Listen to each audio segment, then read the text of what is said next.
Soyez bénis ce matin une fois de plus. Bienvenue sur Horizon Matin, c'est notre temps et instant méditation.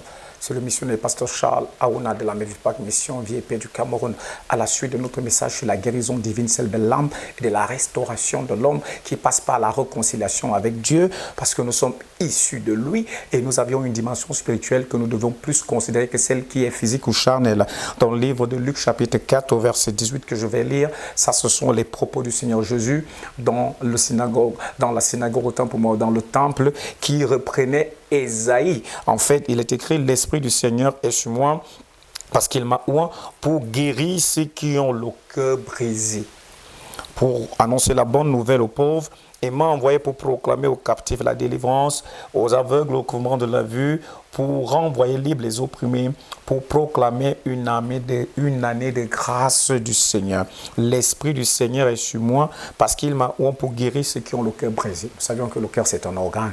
Et il ne peut pas se fragmenter ou alors se fracturer. Ça serait la mort subite. Et impossible même déjà que lorsque nous subissons ce qu'on appelle souvent une hémorragie interne, c'est un pas déjà vers l'au-delà. Mais ici, lorsque le Seigneur parle de guérison, en fait, bien aimé, un cœur qui n'a pas été régénéré, c'est un cœur qui est potentiellement malade.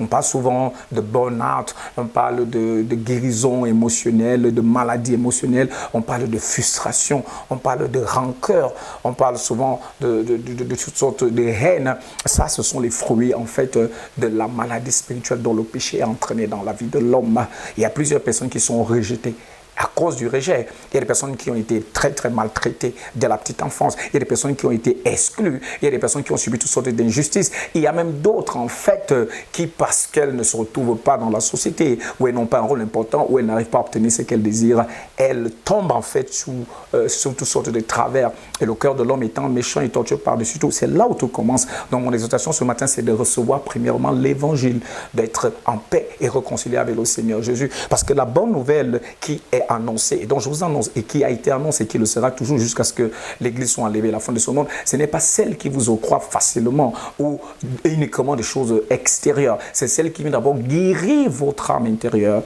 qui vient d'abord, en fait, venir recoller les morceaux de votre cœur qui ont été fragmentés. Il y a des choses dans les relations qui ont été brisées, et dans les entreprises, dans les affaires qui ont été brisées, abusées. Et il y a d'autres même qui ont subi des violences physiques. Mais cette bonne nouvelle ce matin, c'est quoi? C'est que le Seigneur guérit.